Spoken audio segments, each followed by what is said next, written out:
tutti. Va ora in onda Radio Giornale Bellunese. Notizie quotidiane sulla provincia di Belluno.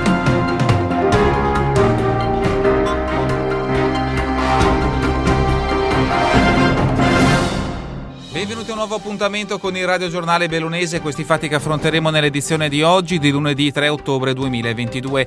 6.000 persone hanno partecipato ieri alla pedonata della memoria sui luoghi del Vajont. Partecipanti arrivati a Longarone da tutto il Veneto per il tradizionale appuntamento, tornato quest'anno a pieno regime dopo lo stop del 2020 e le restrizioni del 2021 a causa del Covid.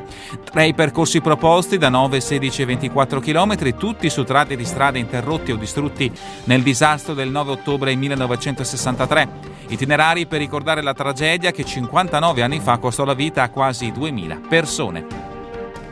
Belluno, investimento con omissione di soccorso ieri nella frazione di Cavessago. A denunciare l'accaduto l'uomo investito da un automobilista che, secondo quanto riferito dalla vittima, non si sarebbe fermato dopo l'incidente. Ad accompagnare all'ospedale la persona colpita dall'auto, un altro guidatore di passaggio, accortosi del corpo a terra. Sull'accaduto indaga la polizia stradale, con non gravi fortunatamente le ferite riportate dal pedone. Sanità, l'UNCEM lancia un appello: se mancano i medici di base, di famiglia e anche i medici negli ospedali, intervenga la politica e decida di alzare il numero di specializzazioni. Sembra che della pandemia, sottolinea l'Unione Nazionale Comuni ed Enti Montani, abbiano imparato poco e di medicina territoriale si parla pochissimo ormai, puntualizza il presidente Marco Bussone. Se escono troppo pochi medici dalle università, perché non incentivati a scegliere quel percorso, rileva UNCEM. Il Ministero metta mano al problema e condivida dati e proiezioni con gli enti locali e le regioni. Soccorritori in azione ieri mattina nella zona del Monte Grappa, intervento necessario per un 58enne di Pedavena infortunatosi a una caviglia durante una battuta di caccia. L'uomo stava cacciando assieme a 2 amici nell'area del bivacco Scopelle a Seren del Grappa quando ha riportato una distorsione. Sul posto l'elicottero del SUEM di Pieve di Cadore con l'equipe medica per le prime cure. Il 58enne è stato poi trasportato all'ospedale di Feltre. Sempre ieri mattina, inoltre, il soccorso alpino di Cortina è intervenuto nella zona delle cascate di Fanes per un turista israeliano di 50 anni procuratosi una contusione a una gamba. Raggiunto in jeep, la donna è stata portata fino all'ambulanza. Nel tardo pomeriggio invece l'elisoccorso è decollato in direzione della Val Giralba per un'escursionista sfinita dalla stanchezza. La turista, una 43enne di Ferrara, stava scendendo assieme al marito lungo il sentiero numero 103 all'altezza del Pian delle Salere a 1400 metri di quota quando a un certo punto non è più stata in grado di proseguire. Recuperata, è stata accompagnata all'ospedale di Pieve di Cadore per accertamenti.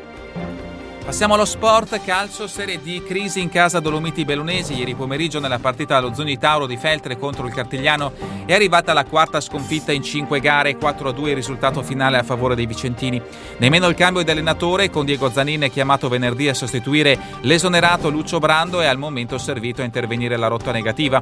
Ora la Dolomiti, partita con tutt'altre ambizioni, occupa l'ultima posizione in classifica. In eccellenza, pesante KO anche per l'Unione Limana Cavazzano, battuta 5-0 dal Treviso.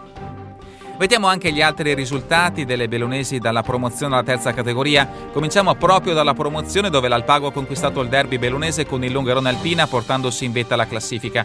Decisiva una rete messa a segno da Duriguzzi nell'ultimo minuto di recupero prima del triplice fischio. Raggiunto in extremis invece il Fiori Barp Mas, fermato sull'1-1 dal Caerano. 1-1 in prima categoria anche tra Schiara e Fregona, KO l'Arsè contro il San Martino Colle 4-1. Vittorioso invece il Borgo Valbelluna, avanti 2-1 sulla Cisonese. In seconda guida la graduatoria il Sarmede a punteggio pieno dopo le prime 3 giornate. Ieri i trevigiani si sono imposti per 2-1 contro il Gemelle. Inseguono a 7 punti il Nogaret, 0-2 contro il Sois, e la Juventina Mugnai 2-1 sulla Sospirolese. Staccati a quota 5 il Castion, fermato sullo 0-0 dall'Itra Santa Giustina, e il Ponte nelle Alpi vittorioso 2-1 con la Gordina. Completano il quadro della giornata il 2-0 dell'Entiai sull'Alpes Cesio e l'1-0 della Fulgol Farra sul San Michele Salsa. Infine la terza categoria. Al comando del girone bellunese il Cortina con 9 punti. Ieri gli ampezzani si sono imposti 5-1 sulla Dinamo Vellai.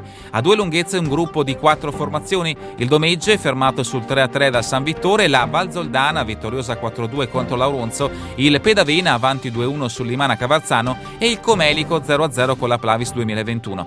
Successo 4-1 del Fortonia sul Piave, Fortonia che sale così a 4 punti. Nel girone padovano niente da fare per la Lamonese, sconfitta 2-1 2-1 in casa dalla Real Campodorese.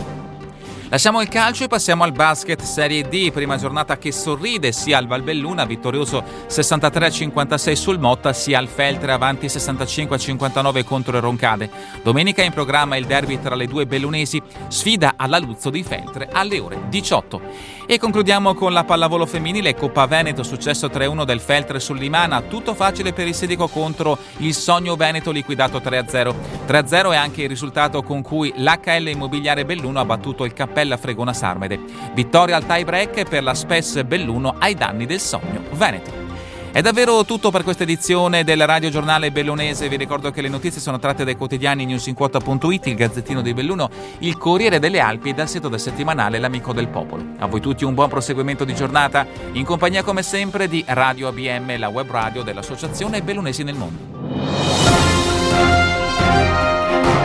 Avete ascoltato Radio Giornale Bellunese, notizie quotidiane sulla provincia di Belluno.